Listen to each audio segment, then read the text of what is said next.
रुख करेंगे शहरी इक़्तिदार का, जहां पे डेंगू सर उठा रहा है। आए रोज मरीजों की तादाद में इजाफा होता जा रहा है।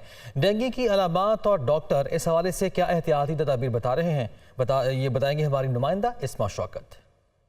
जी बिल्कुल, पाकिस्तान के मुख्तलिफ शहरों की तरह इस्लामाबाद में भी डेंगू के केसेस की तादाद में इजाफा होते हुए दिखाई दे रहा है। रोज़ की बुनियाद पर केसेस जो हैं वो रिपोर्ट भी होते हुए दिखाई दे रहे हैं। क्या वजूहात हैं, हमारे साथ डॉक्टर खालिद मसूद मौजूद हैं जो पिम्स हॉस्पिटल के डायरेक्टर हैं। उनसे जानते हैं और उनसे पूछते हैं। सर, मुझे बताइएगा कि रोज़ की बुनियाद पर कितने केसेस आपके पास आ रहे हैं? हमारे पास इस वक्त केसेस तकरीबन आ रहे हैं 15 से 20 के करीब, मगर जो दाखिले के लिए हैं वो 5 से 7 हैं।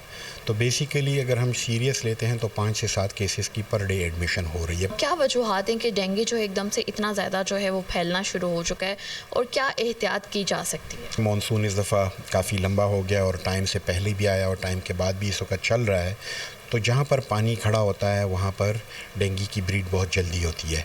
एहतियाती तदाबीर में ज़्यादातर बच्चों का बहुत ख्याल रखें, बुज़ुर्गों का बहुत ख्याल है। तलुए आफ्ताब और गुरूब आफ्ताब ये वो 2 टाइम हैं जिसमें डेंगू मच्छर बहुत एक्टिव होता है और वो उसको बीमार कर सकता है। किस तरह से पता चलता है कि डेंगू हो गया? इसकी सिम्टम्स बहुत सिंपल हैं, जिसमें बुखार शुरू हो जाता है, बुखार से बदन का टूटना, और फिर इस तरह वो बंदा हमारे पास प्रेजेंट होता है कि मुझे कुछ भी अच्छा नहीं लग रहा, और बदन का एक्सट्रीम दर्द, और अस्पताल की तरफ वो रुख करते हैं कि मैं तो बिल्कुल ठीक ठाक था, ना मेरा गला ख़राब है ना मेरा सीना ख़राब है, मैं बिल्कुल ठीक हूँ। जी बिल्कुल, जिस तरह डॉक्टर ने बताया कि इलाज से बेहतर एहतियात है, तो एहतियात ज़रूरी है। अपने घरों में पानी को खड़ा ना होने दें, और अगर कोई भी आपको किसी भी किस्म के अलामात जो हैं वो महसूस होती हैं तो अस्पतालों का और डॉक्टर से जो है वो रुजू किया जाए। जी।